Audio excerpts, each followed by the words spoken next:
On today's show, I'm bringing in Luke Askew. We're going to be talking about something or nothing with Dallas Mavericks stuff about Spencer Dinwiddie, Jalen Brunson, the rebounding battle, the pace of the team, all kinds of good stuff.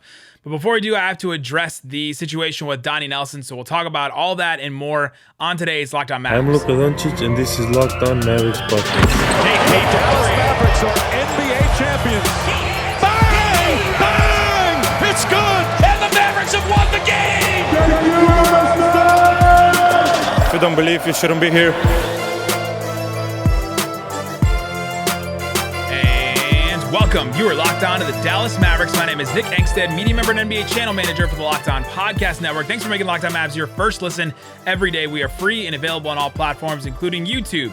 Joining me today will be Luke Askew. Again, we're going to be playing something or nothing about a bunch of things in the NBA, about the Dallas Mavericks, about Spencer Dinwiddie, game winners. We'll have lots of fun talking about all that. But before we do that, I have to address the Donnie Nelson situation. I had recorded this episode already with Luke, and then the news comes out, and so I wanted to address it, and so we're re-recording this. So Donnie Nelson, if you haven't seen the story yet, go check it out on ESPN. And Donnie Nelson is suing the Dallas Mavericks, alleging that Mark Cuban fired him last summer as retaliation for reporting that Cuban's chief of staff sexually harassed and sexually assaulted his nephew during a job interview in 2020. Cuban responded that everything in this is a lie. We did multiple complete investigations, and the only person that did not live up to the standards of the Dallas Mavericks was Mr. Nelson, and he was fired as a result. Lots of things to get into and unpack about this, but at this point, there's a bunch of conflicting accounts in this, and there's a bunch of conflicting things, and there's one specific thing that I want to know about this, and we'll talk about it at the end here. First, the things that are conflicting. First, Donnie Nelson and what the lawsuit says. Donnie, alleged that, there's a sexual harassment, sexual assault in 2020 of his nephew, which is very close to his, to him, his family, obviously. And that, Donnie Nelson alleges that Mark Cuban offered him $52 million if he would enter into a confidentiality agreement about the alleged sexual assault on his nephew. That does not scream innocent to me, right? $52 million to be quiet in a confidentiality agreement about the alleged sexual assault. So there's something there. Then Mark Cuban says, again, that everything in that filing is a lie. That's an official, statement from Mark Cuban. That's conflicting with everything that we just heard. Then Donnie Nelson's nephew reached a settlement with the Mavericks about the incident. That conflicts with what Cuban is just saying. Then Mark Cuban is saying that Donnie Nelson is the only person in the Mavs organization that did not live up to the standards of the Dallas Mavericks during their investigation into the, sexual harassment reveals of 2018. All of this kind of comes back to that too. So there's these things going back and forth between Donnie Nelson and Mark Cuban, which is what happens. In these situations. Somebody says this is happening. Another person says this isn't happening. You have to decide who you're going to trust. Well, in situations like this, the Dallas Mavericks brought in Cint Marshall to be the CEO of the Dallas Mavericks and to kind of clean up all the stuff that happened in 2018, to clean up the Mavs organization, to get them back on the right foot. Cint Marshall was the CEO of the Dallas Mavericks when this happened. And she's not mentioned in this story much at all, at least in terms of being involved in this whole situation. That is something that is conflicting to me. Donnie Nelson also was fired for this situation and not for job performance. Apparently that doesn't have anything to do with it. And also in this story, it was mentioned that Mark Cuban and Donnie Nelson were in talks for a 10-year contract extension with Donnie Nelson. That conflicts with some of the things we've heard about the reason why they moved on from Donnie Nelson and bringing in Nico Harrison and all that kind of stuff. There's so many just conflicting back and forth things about this in the organization. So here's what I don't know. I don't know how much to believe Donnie Nelson and the report filed. I'm not fully ready to believe that Mark Cuban has everything put in its place. It's fine. Nothing happened. Business as usual. All that kind of stuff. Like, I'm not ready to do that. Because even after the 2018 situation where they cleaned up everything, Cint Marshall was brought in, there was a couple more, instances that arose and that were brought to light that happened in the Mavericks organization. They didn't just fix everything in 2018 and it was gone. Also, Cint Marshall was put in charge in 2018. She was the CEO. It's not completely on her to address these things and fix these things, but I need to know what she's going to say. I need to know what she thinks about this, what she knew about this, and all that. Cint Marshall's endorsement is the reason why the Jason Kidd hiring became acceptable and understandable to me.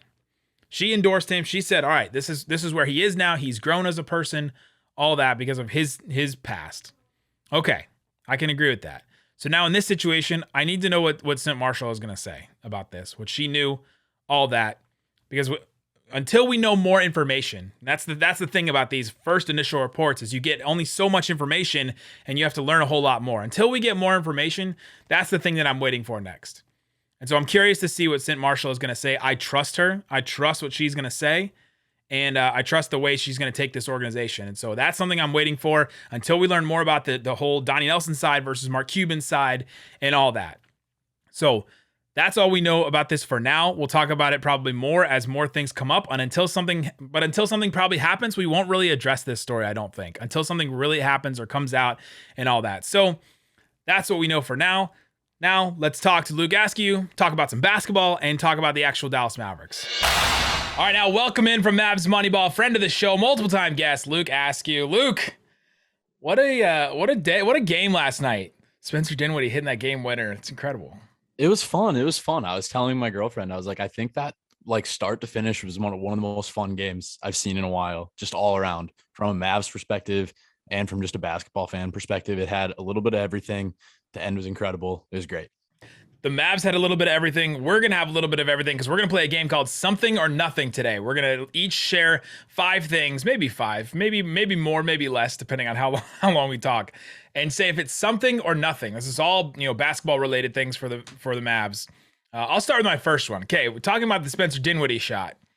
Since September, this is from ESPN Stats and Info. Since September, Dinwiddie debuted for the Mavericks on February. No, did I say since September? I read that. Yeah. Since Spencer Dinwiddie debuted for the Mavericks on February 15th, they have been the best team in clutch. Dallas is 8-1 in clutch time during that span. That's the best record in the NBA since Spencer Dinwiddie has joined the team. Before this, the Mavericks were 12-15. So my question to you, Luke, the Mavericks before adding Dinwiddie were 12-15 in clutch games. And a clutch game is any game that is within 5 points, within 5 minutes of the game ending. So basically crunch time, okay? Close game, late game. The Mavs before Spencer Dinwiddie were 12-15. Since then, they've been 8-1. Luke, is that something or nothing? It's something. I think some of it is a little conflated with Luka's just playing better all around as well lately. And the vibes seem to be better. And I think all of that contributes. The 12-15 isn't as concerning as the 8-1 is impressive, if that makes sense. I wasn't too worried about the 12-15. There's a lot of weird stuff going on, all the COVID ins and outs and Luka coming in out of shape, all that stuff. I wasn't too worried about it, but the 8-1 lately is something. And even if I'm wrong and it's nothing, at least in the back of their heads, they have to feel confident in those situations, which then makes it something. Right. It's all about how the confidence of this team going into these late games, right? They've had so many games coming back, from down 10. They lead the NBA in teams that have been down by 10 points and then ended up coming back and winning the game. They've tied 2011 for the franchise record of most games that they've been down 10 points and came back and won. Like, that is insane. And so that confidence that you're talking about is the trust we talked about yesterday with Isaac about how this team is trusting each other and they're trusting themselves that they can actually come back in some of these games and win. And so that 8-1 is almost everything to me, like being able to win these games late because they have to win in different ways and they're learning how to win in different ways. And one of those is late in games when it comes down to it. And honestly, some of these games, Luka hasn't shot too well late in games either. It's not like he's just been 5 of 5 and, hits all his threes and then the Mavs coast to win the game. I mean, they've had some nut shots in some of these games where they just have to come out and Brunson or Dinwiddie has to make a couple of clutch baskets. So to me, it's something, but give me one of yours. Yeah. So you took one of mine. That was one of mine, but moving on to my number 2, the rebounding problems. So since the Mavs acquired Dinwiddie, same time frame here as the last one, they are dead last in rebounds per game. They're the worst rebounding team in the league right now, which makes sense given the lineups that they trot out and the way that they play. But is that something or nothing? Oh man, it is something, right? We can't just keep pushing it aside and saying no, the rebounding is what it is. But the Mavs have gotten beat in games rebounding and still win, right? We talked about that. Even that Nets game, they got beat in the paint, in points in the paint. They got beat in like fast break points, bench points. Like they got beaten all these different ways. Rebounding was one of them, and they still end up winning, right? It's one of the reasons why Andre Drummond gets 17 boards early in the game and only plays 21 minutes, because you have to be able to do other things and beat the Mavs in other ways. They're okay giving up some rebounds if it means that they're able to play faster on defense, and run around a little bit more. And if they stop you twice off of an offensive rebound, then that's 2 stops for the Mavs. And so it has to be something though, because they're going to come up against some of these teams that can really take advantage of that and maybe hurt you too much to the point where you can't make it up in other areas. Yeah, I agree with you. I think it is something, and it's concerning. It's concerning for the playoffs, but one thing we saw yesterday, like you were talking about with Drummond, I mean, he looked like if you had never watched basketball before, you would say that Andre Drummond is like the best center in the league. Is that Shaquille O'Neal? Is that Wilt Chamberlain? Like, right. He was like gobbling up the boards, and like he looked like he was just bigger than everybody out there, because he was bigger than everybody out there. But at the same time, they were punishing him on the offensive end. Luka was attacking him. He was licking his lips they put him in switches like every single time down the court.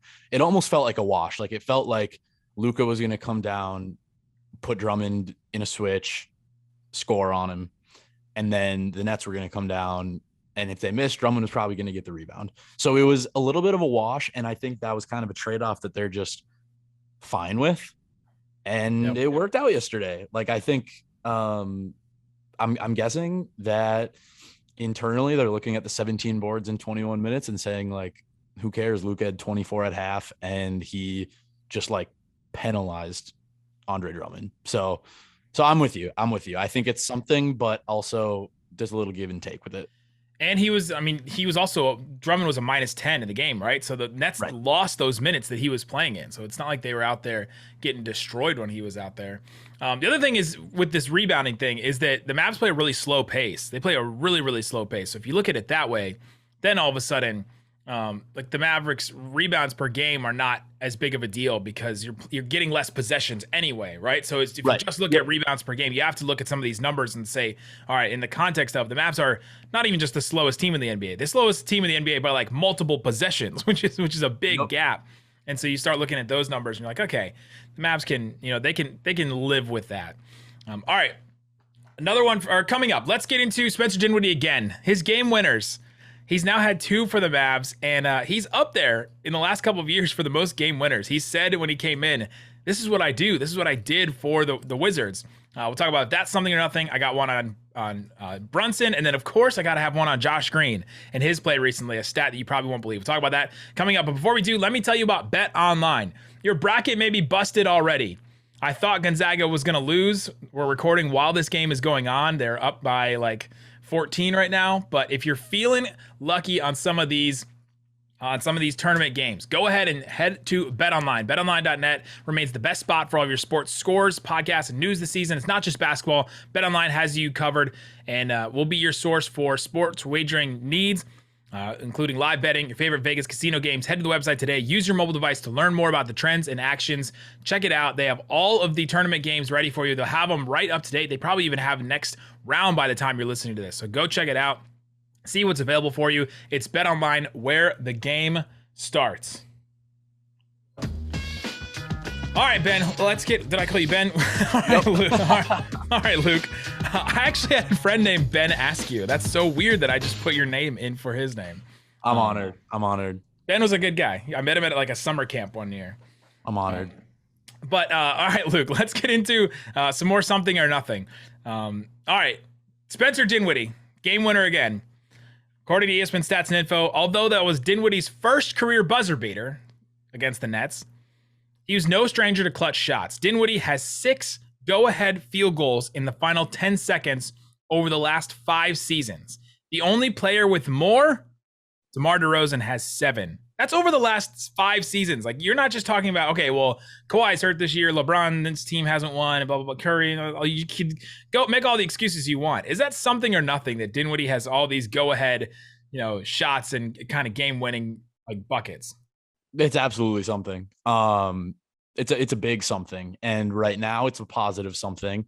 I'd be lying if the pessimistic side of me didn't say there's like a little bit of worry that it's going to turn into a negative something. Just rely on him too much. And then. Yeah, I think, the rap on Dinwiddie, and he's really proven all this wrong in the last couple of weeks, but especially like right around trade time and in his time with the Wizards and back with the Nets and all that stuff, it was kind of like Dinwiddie has such unbridled confidence that like he might wave off your best player down the stretch. And probably what the Wizards were saying, like this dude like waves us off and doesn't care, and that's why they probably didn't like him. So I'm not, but he does seem to be buying into the culture the Mavs have said. He knows 100%. I mean, Luka's not Bradley Beal. Luka's not anyone else on the Wizards. Like I think Dinwiddie knows. He's a smart guy. He knows who Luka is. He knows it's Luka's team.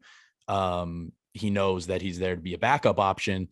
And as long as it stays that way, then it's a great something. You need to have kind of an irrational confidence guy that can step up and make a shot like he did yesterday and not be afraid of the moment. And that's incredible.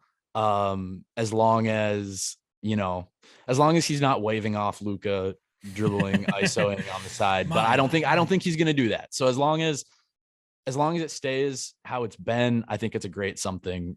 He's someone that defenses have to guard. Yeah, he even said in his post game, and he's incredible post game. If you can watch any of his stuff on, I think the Mavericks post all of them on their YouTube channel. But he said post game, I know Luka he's the guy. If Luka had taken that shot, even double teamed, we would have lived with that. We would have lived with Luka taking that shot at the end of the Nets game. That would have been okay with us. And so that to me even just says that he knows where his place is on this team. He knows where the hierarchy of the offense goes. Even when he first signed, one of the first things he said was, Jason Kidd has told me, I'm the third here. There's, start with Luka, then JB, then me.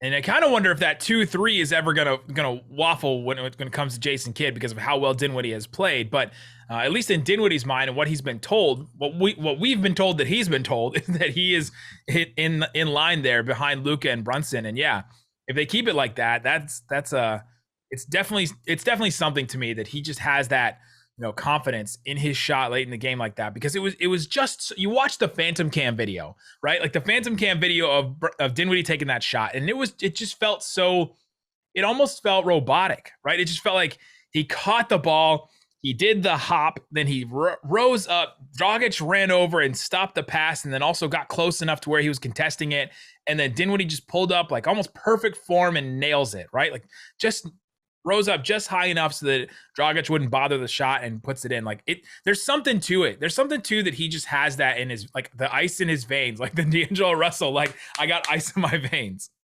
Yeah. And I think like, going back a beat, to what you were talking about with knowing his hierarchy, his place in the hierarchy, and how he said post game, even if Luka took that shot doubled, like we'd live with that.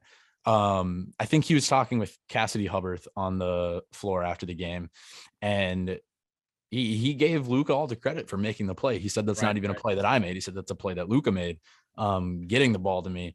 And I think, and I know a lot of Wizards fans on Twitter are they're sad. They're sad right sad. Now. They're not having a good time at it right now. And they're giving a lot of like, you just wait, like it's the honeymoon phase with Dinwiddie, but I'm not buying it. I think coming into a team with a winning culture like the Mavs, I think that's going to accentuate all the positives of Dinwiddie instead of bring out whatever negatives there are.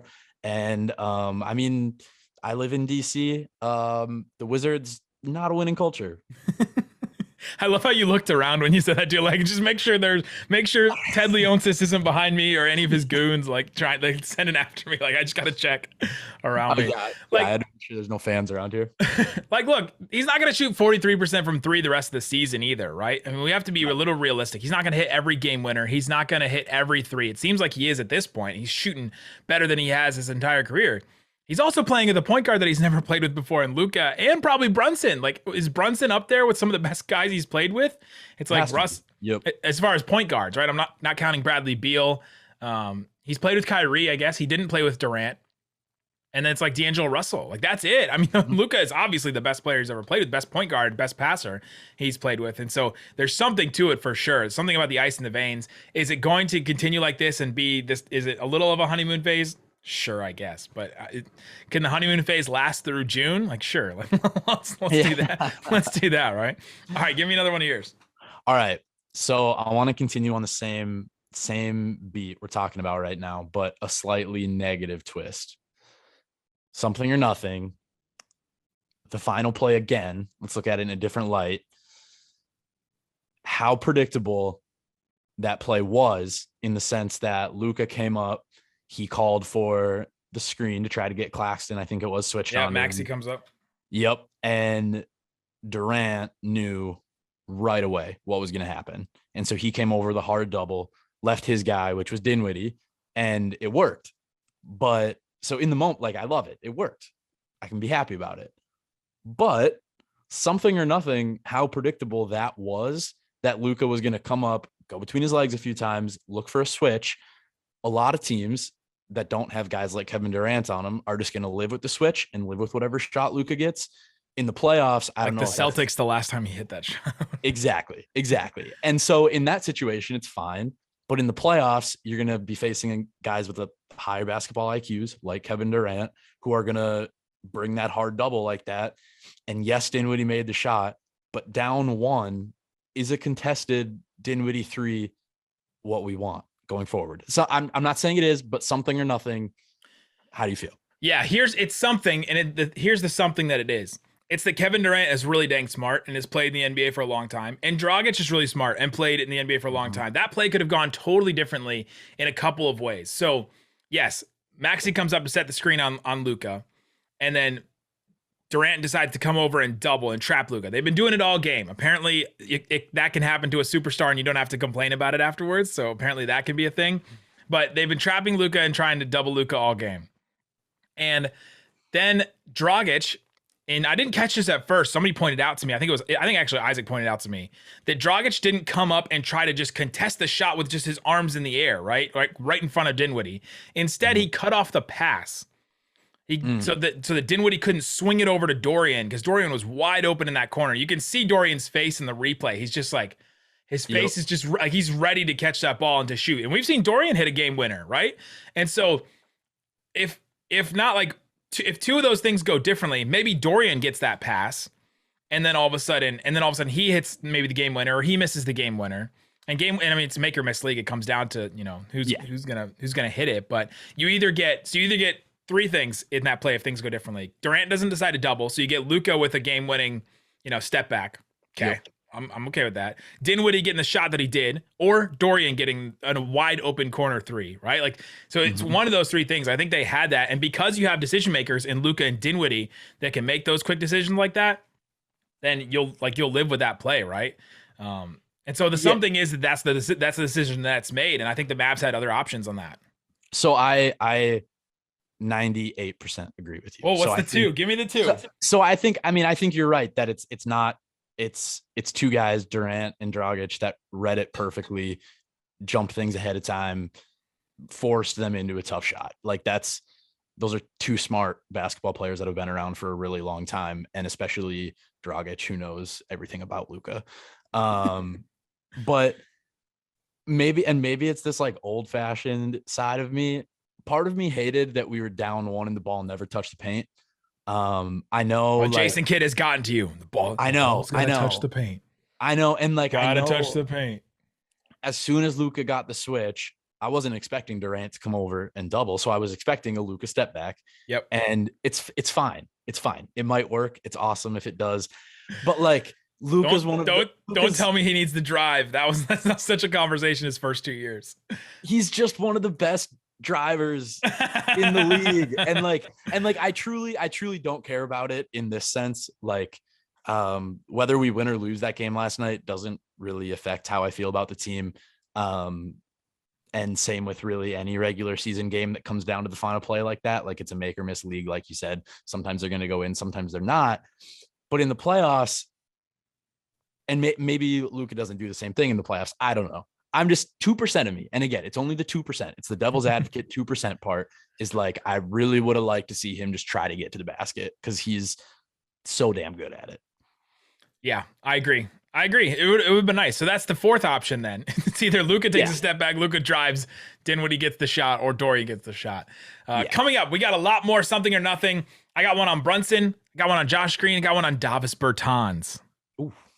And you know what it is. I think everybody knows what it is immediately. Talk about all that and more coming up. But before we do, let me tell you about the best thing to do for your body in 60 seconds. It's called Athletic Greens. They have a product called AG1. It's something I use every single day. I started taking it because I want to feel better. I am always curious. Am I getting enough vitamins? Am I getting enough probiotics? Is my gut health? I have some, issues with my, gut health. And I'm like, okay, well, what should I take to fix this? Athletic Greens has been the thing to help that. It is 75 high quality vitamins, minerals, whole food source, superfoods, probiotics, and more that is just in one 8-ounce drink that you take. That's a powder you put in a drink and you take it every morning before you eat.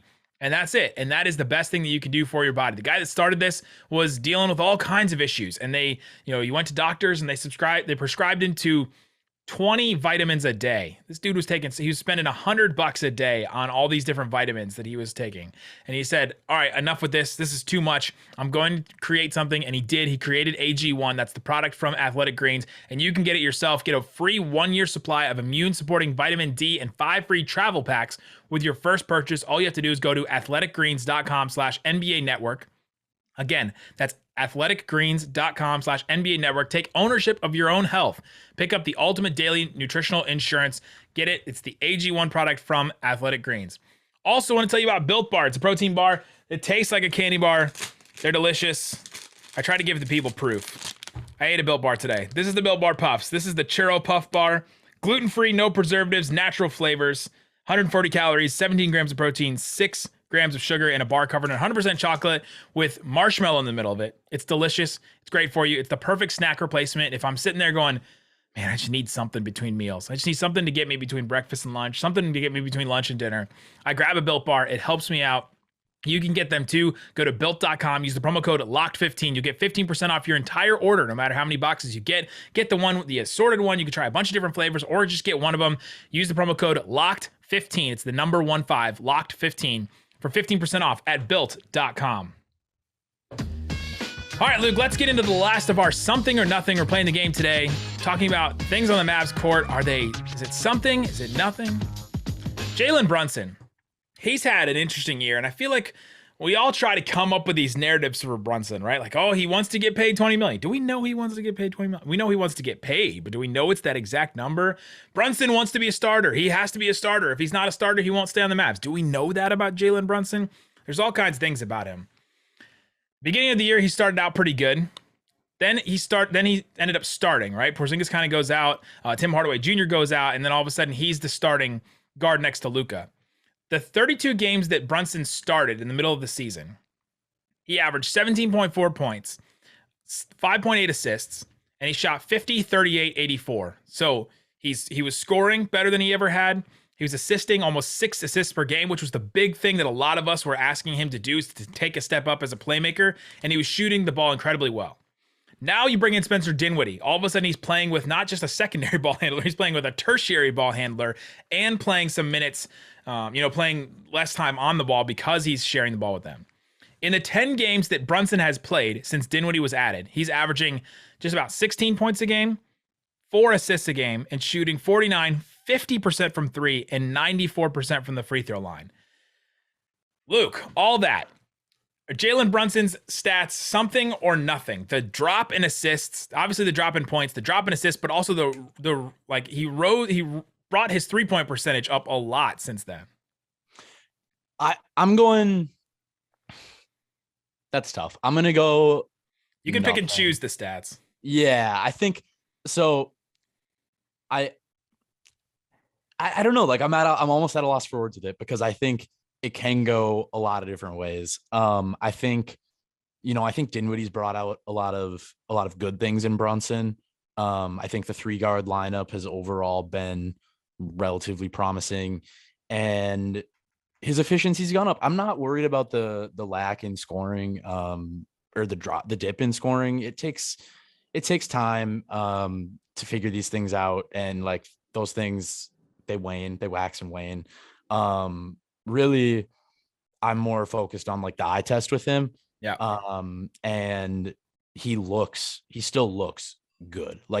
So yesterday, in the fourth quarter, it was really him and Dinwiddie that kept the Mavs beginning of that fourth quarter run was huge. And I was writing about it after the game, and I was looking at the fourth quarter stats, and I thought Dinwiddie and Brunson were going to have combined for like 30 in the fourth quarter. Like I thought Dinwiddie probably had like 15 to 18, and I thought Brunson had like 10 to 12.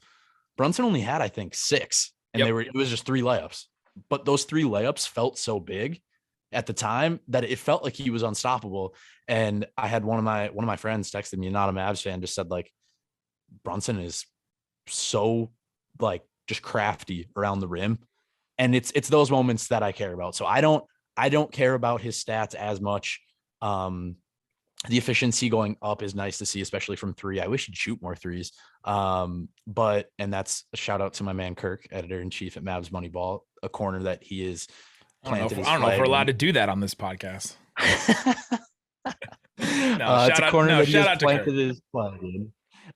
He's dying on the hill of wanting Brunson to take more 3s, and I think I'm with him. Which is a stark difference at the beginning of the year when he was ready to shoot him into the sun. We don't talk about that. And so overall with the stats, I guess I'm talking myself into it being nothing because he just looks really good. It's something to me in the sense that I think I've said something on everything. So maybe I should have come up with stuff that's nothing.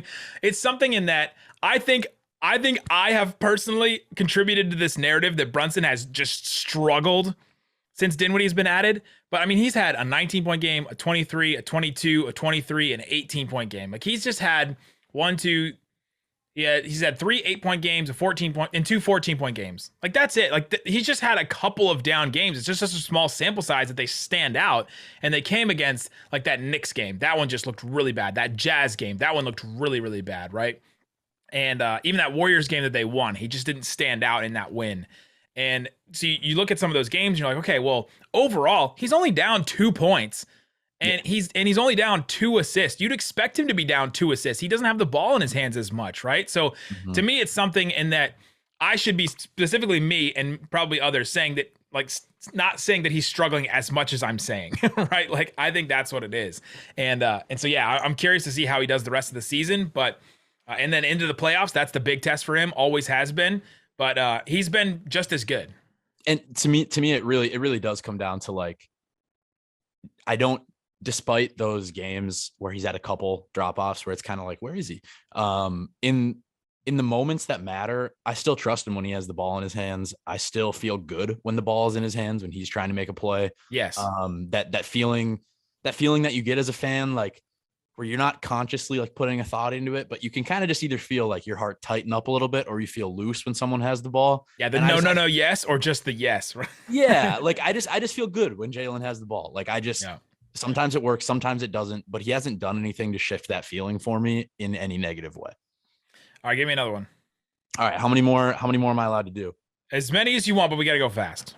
Okay, I got 2 for you. I'll do one. I'll save my last one. My last one's really fast. Okay. One more. Maxi Kleber, his shooting. Yep. I'm gonna read you these stats really quick. I'll tell you, it's something. It's bad.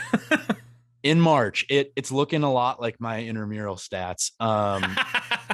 In March, 22% from the field, in 24 minutes per game, 11% from 3.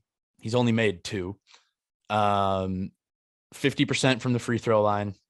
Oof. 6 rebounds a game, 3 points a game. Oof. Something or nothing. Are we worried? I am worried. I am worried about it. It's not everything, right? So I'll go between something and everything, right? Like it's not everything. Obviously, we talked about him on yesterday's show that he can factor in other ways. Also, he's only played 1, 2, 3, 4, 5, 6 games in March. So for just taking March numbers, then it's still a small sample size. He also doesn't shoot that many. Like he took 7 in one game, 4 in another. He doesn't take that many free throws, so I'm not really concerned about that at all. But it is something. He's got to have it. His three ball has to be solid for the Mavericks to do well in the playoffs. I agree. I agree completely. It's definitely something to me. They need his minutes. They don't.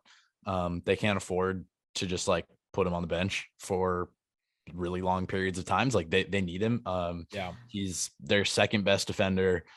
He's a good rebounder, and I mean he's really one of the only semblances of rim protection that's left on the roster. Right. And so they need him. And he has to operate as a floor spacer. And I don't, he doesn't have to be Steph Curry, but he needs to make more than 11% of his threes. And I know it's a small sample size, but it's his confidence too. He doesn't look like he wants any part of shooting. It's been awful. Like he hasn't shot that many shots in March, but he's had the opportunity to shoot a lot of shots in March. Yeah. I mean, if you take the numbers back, I'll take the numbers back to January 19th. So 2 months, he's shooting 28% from three, right? Like that's bad too. It's bad. Yeah. So I'm definitely going something. But again, if he's the seventh best player on the team or whatever, I don't know. Speaking of one of my last ones is Davis Bertans. He's shooting awfully with Dallas. He's 16 of 55 from three. That's 29%. He's taken a bunch of them. With Washington, he was 46 of 144. That's 31%. So he's actually shooting worse with the Mavs than he was even in Washington, which was his worst year by far. Mm-hmm. Before he was in Washington, before this last year in Washington, so like the years before for the Wizards, the years before for the Spurs, he shot 677 of 1,633 threes. That's 40.7%. It's something or nothing that this year has just been the worst year shooting of Davis Bertans' career by far, like a huge margin. Definitely something, because numbers don't lie. And if he makes 40% of his threes compared to whatever it is, that is a difference. So it's something, but at the same time, I still kind of like what he brings in a sense of, he's moving constantly. He comes off screens, he goes baseline, he runs along the baseline. He doesn't just stand stagnant. And so I like that. And he kind of, every once in a while, he gets spunky. If he grabs a rebound, he'll push it. He'll go with it. Like, what are you doing? Oh, wait. I know. It's okay. I think I tweeted one time that just like he is caffeine. And and I feel pretty good about that. I don't see him playing in the playoffs really at all. Besides a few spot minutes, like maybe a couple games he gets in, but he's too much of a liability on defense. So ultimately, I'm going to say nothing, because I just don't think he's going to be on the court anyways. I agree with you 100% on that last point. Give me your last one. Okay, last one. It's broad. Where Luka Doncic finishes in MVP voting, something or nothing. Do we care? I think it's nothing. I think he finishes fourth, right? But if he doesn't finish fourth or even fifth, then all of a sudden that could be something. But I don't think it's anything. I don't think he cares. And so we have this every year, like, Luka should have been the most improved. Luka should have been, first team. He has been, but it's nothing to me. If he doesn't win, if he wins it, it's not going to change anything for the Mavs. So if you're just concerned about end season result, then it's nothing. Yep. I'm with you completely. I just had to come on a platform where I could say that I don't care where he finishes. I just want to say that he's my favorite player in the league, and I couldn't care less where he finishes in MVP voting. Yeah, if it's 4 or 5 or 3, does that change his legacy? No, right? No, not at all. The only one that matters is 2. If you're not going to win it. Yep, and he's not going to win it. He's probably not going to take second. I truly just don't care. And that doesn't mean I don't love Luka. He's my favorite player in the league, but I just truly don't care. And I just wanted to say that. No, we're out. Last one for me. Josh Green. Sneaky, like little increase in minutes for Jason Kidd. Not for us, because we watch every game, and you watch every game listening. Before December 27th, or actually, let's just say, since December 27th, Josh Green has played in all 37 of the Mavs games, and he's averaging 18.8 minutes a game. So just about 19 points a game. He's played in every game, and he's averaging 19 minutes a game. The Mavs are 28-9. This has been their really good stretch right here. Before December 27th, Josh Green played in only 18 of the 33 games, and he was only averaging 8 minutes a game, and the Mavs were 16-17. Is it something or nothing that this run has coincided with Josh Green getting inserted into the lineup and playing every game? That's a tough one. I don't know if I'm connecting the dots here. It's like correlation versus causation there. And I don't know if it's having a direct result on the wins and losses, but it is something that he's playable now. It is something that when he's in and has the ball, I don't feel that dread that I was talking about earlier. He used to be one of those guys, and I don't feel that way anymore. And he's always, even if he's not getting offensive rebounds, he's putting pressure on the defense because he's always going for them. So him being able to play and being like a functioning 8th or 9th man is something. Is that the reason they're winning? I would put that closer to the nothing category. So here's why I think it's something. It's the change to playing the wings more and not going with 2 bigs, right? Okay. Yep. That's what it is. It's not about Josh Green, but it is about this change in how they've played, I think, that has made it something. It's something for Josh Green, and it's something that Josh Green is playable now and can play 19 minutes a game. That's a big amount of minutes in a team that's about 5th in the West right now. Could be 4th in the West. Yep. Like that's big. It's something for him in his career, but yeah, it's nothing if you're trying to draw the line between the Mavs are starting to win and Josh Green played more. Like I'm not Lauren Gunn trying to make that comparison right there. Shout out to Lauren. There you go. Luke Askew, go follow him on Twitter. I'll put a link in the description of the podcast and on Twitter and on YouTube. Also, check out his stuff on Mavs Moneyball. Thanks so much for joining us today, man. Thanks for having me.